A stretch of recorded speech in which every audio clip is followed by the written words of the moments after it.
Let us take up the most important topic, पेट की पापी, gastrointestinal motility, right? So all our effort is to have good food, right? So how that peristalsis, rate of peristalsis, repeatedly asked topic in the NEET PG exam, DNB, AIMS, PGI, everywhere. So those students who have downloaded the U-Medico, please take a annual subscription. You can even decide after the exam also, no problem. So you have all the video libraries, AIMS, NEET PG, DNB, PGI, JIPMA, high yield topics, topic wise, point wise review. Everything is available, so please take a chance to master it. The tone of the lower esophageal sphincter is increased by what? It is increased by the acetylcholine. So there are certain substances that increase the lower esophageal sphincteric pressure, and those which decrease and make it get loose, and you get the reflux esophagitis. So examiner's favorite question is, what increases the reflux and what makes the esophageal sphincter become tighter? You should be very sure. So secretin, cholecystokinin, BIP, progesterone, isoproterenol, anticholinergic, atropine, theophylline, T. जो पीते ना, T will decrease the lower esophageal sphincter and lead to increased reflux. Ethanol, sharab, fatty meal, chocolate, all these things will decrease the lower esophageal sphincteric pressure. Whereas acetylcholine, beta-choline, metacholine, all these cholinergic drugs, and norepinephrine, adrenergic agonists, then vasopressin, motilin, gastrin, prostaglandin, proteinaceous meal. If you eat proteinaceous meal, reflux will be lesser. If you happen to eat fatty meal, reflux will be more. That's what you need to basically remember. So I leave the list for you. ये जरा mugging करने का topic है, right? So you have to somehow master it. So mixing waves of the stomach. Stomach जो होता है ना, वो एक गिरनी है. It is like your mixing. So you'll nicely mix your food, right? So where those waves basically originate from? It is the fundus of the stomach. You know very well, this is the fundus, this is the body. So it is the fundus of the stomach where the mixing waves originate, is what you need to remember.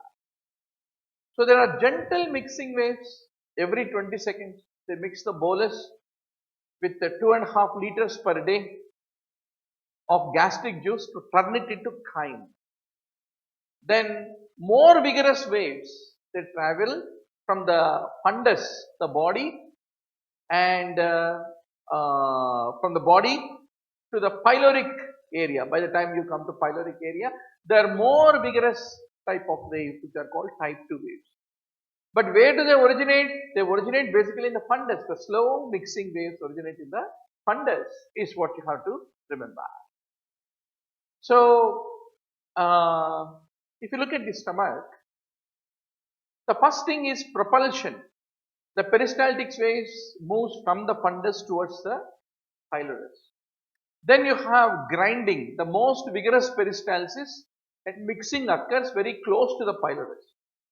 Then happens the retropropulsion. आप mixie में भी करें तो ऐसे ही होता है, ठाक water will come up, no? Like a retropropulsion. The pyloric end of the stomach pumps small amounts of chyme into the duodenum and simultaneously pump most of the contents backward into the stomach. That is the third type called retropropulsion. The three different types of waves in the stomach is what you have to ultimately remember. So where does the mixing occur? Predominantly in the stomach, it occurs in the antrum. And why in the antrum? Because the muscle in the fundus and the body are very thin, and mixing movements are feeble. And when the food comes to the antrum, towards the pyloric part, then there the muscle of the stomach is more, and that leads to nice churning, which is the mixing movement is what you need to remember. Then in the stomach, what is called as the receptive area of the stomach is a very important question. The fundus in the upper part of the body is there, na? Whenever the bolus of the food enters, the lower esophageal sphincter opens and there is a relaxation which happens in the lower esophageal sphincter, and the food enters, then this fundus accommodates all that food which has entered into the stomach is what you have to remember. So you have a cephalic phase where the sight, smell, taste of the laddu will make you to salivate, and the vagus nerve during the cephalic phase, when the thought of the food, the kind of a salivation that you get, the vagus nerve immediately stimulates and makes the stomach muscle to increase its activity and also the glandular activity. Then after that you have a receptive relaxation where the fundus accommodates the incoming bolus, and in some people there is an impaired relaxation expected in the fundus.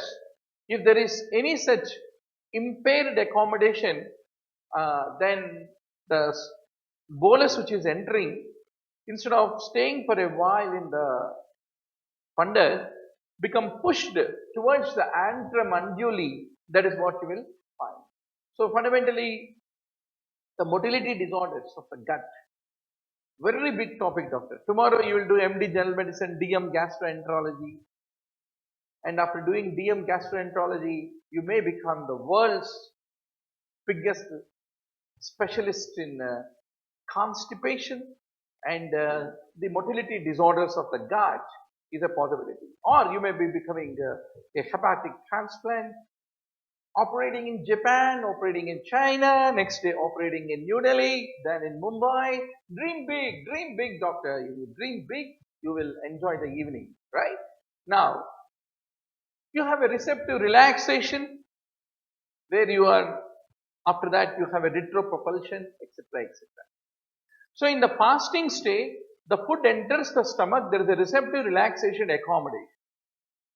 Then after that the peristalsis begin, and the antrum undergoes the systole and lead to the development of the retropropulsion is what you have to ultimately remember. Once more, the same story repeatedly asked in the various NEET PG and AIMS exams, even recent AIMS November 2017. Slow wave potentials of the GIT, where are they produced? There is a pacemaker for the peristalsis in the gut, and they are called interstitial cells of Cajole is what you need to remember. So the interstitial cells of the Cajole are the pacemakers of the gut, and there is a big interstitial network, and the slow wave is conducted to the smooth muscle, and the smooth muscle of the gut has got calcium channels. What type of calcium channels? L type of calcium channels, and they typically are responsible for the motility of the gut is what you need to remember. So in summary, you can see you have a myenteric plexus, and then there is a submucosal plexus, and there is the circular muscle layer, this is the longitudinal muscle layer. So this is how the structure of the gut is what you need to remember. Now, the normal resting membrane potential of the gut. Gut has a pacemaker, just like a heart has a pacemaker. Obviously, gut also has got a resting membrane potential. How much is that? Is a favorite question of the examiner. Minus 50 to minus 60 millivolts is what you need to remember.